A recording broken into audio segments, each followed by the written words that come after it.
Hola colegas de YouTube, continuando los videos de tuberculosis, hoy les traigo el video de formas clínicas y manifestaciones clínicas.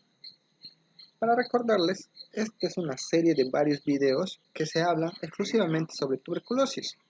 El primero ya está en el canal y si aún no lo han visto, tienen el link en la descripción y en la tarjeta que les está saliendo. Entonces, sin más preámbulos, empecemos.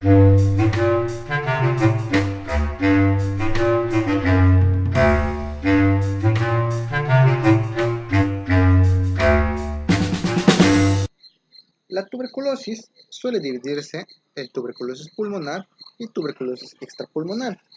Antes de que se conociera la infección por el VIH, alrededor del 80% de todos los casos de tuberculosis eran tuberculosis pulmonar. Pero con la aparición del VIH, los casos de tuberculosis extrapulmonar han ido en aumento. Con respecto a la tuberculosis pulmonar, comúnmente se le clasifica en tuberculosis pulmonar primaria y en tuberculosis pulmonar postprimaria, secundaria o del adulto, según si la enfermedad se debe a una primera infección o a la reactivación de una primera infección previa. Aunque actualmente se sabe que en las áreas endémicas, un gran porcentaje de la forma pulmonar del adulto se debe a una infección primaria, o en todo caso a una reinfección, y no sería producto de una reactivación propiamente. Con respecto a la tuberculosis pulmonar primaria, tenemos que es la tuberculosis de predominio en la infancia. Pero para entender un poco mejor a lo que le voy a explicar a continuación, es necesario que hayan visto el primer video. Y si no lo han visto, tienen el link en la descripción o en la tarjeta de la parte superior. Confiando en que ya han visto el video, decimos que todo comienza cuando las micobacterias ingresan por el tracto respiratorio.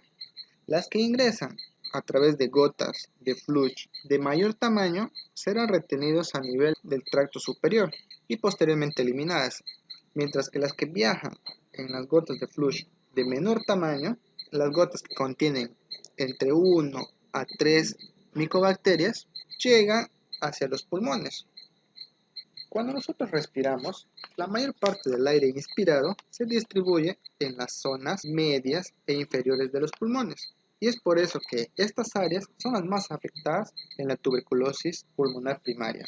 Ojo, no confundir las zonas de distribución de aire inspirado con las zonas más oxigenadas. A ver, me explico mejor. Cuando nosotros respiramos, todo el aire que nosotros respiramos se distribuye ampliamente en las zonas medias e inferiores de ambos pulmones. Sin embargo, no quiere decir que esas sean las zonas más oxigenadas, porque las zonas con mayor presión de oxígeno son las zonas superiores. Este dato es importante que lo recuerden para entender la fisiopatología próxima que les voy a explicar. A esta zona de infección inicial se le conoce como foco de Gaume.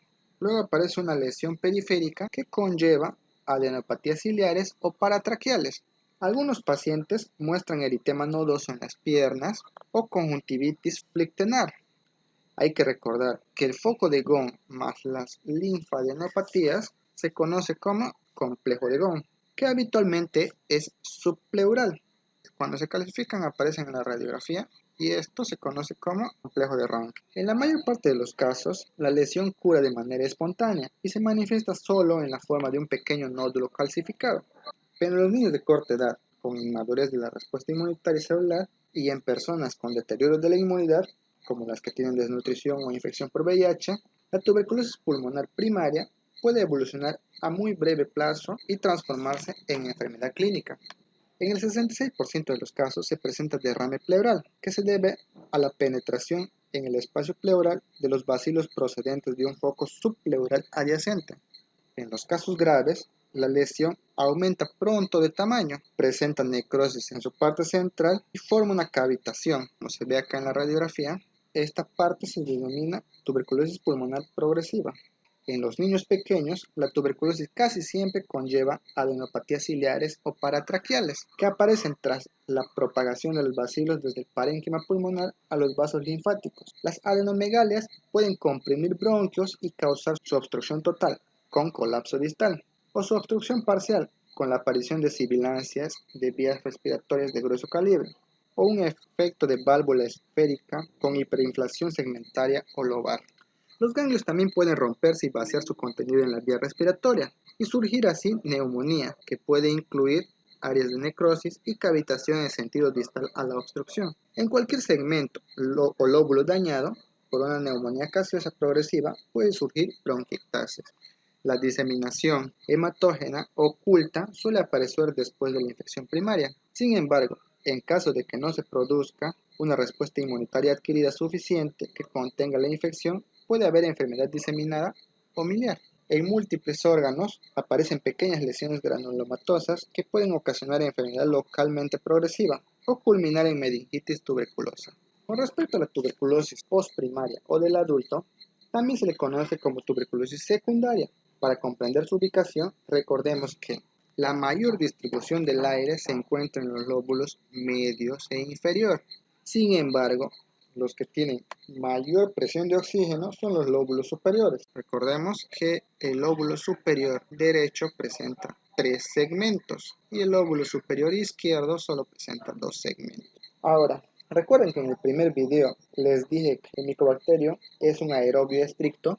Es importante conocer que al ser un aerobio estricto prefiere estas zonas apicales por su mayor concentración de oxígeno, y es en estas áreas donde se facilita su proliferación, aunque también es frecuente que se afecte los segmentos superiores de los lóbulos inferiores.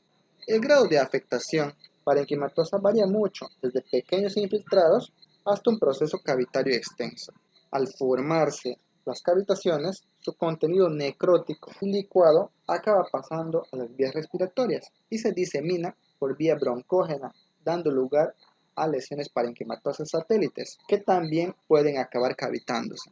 Cuando, debido a la confluencia de varias lesiones, se afecta masivamente un segmento o lóbulo pulmonar, el resultado es una neumonía gaseosa.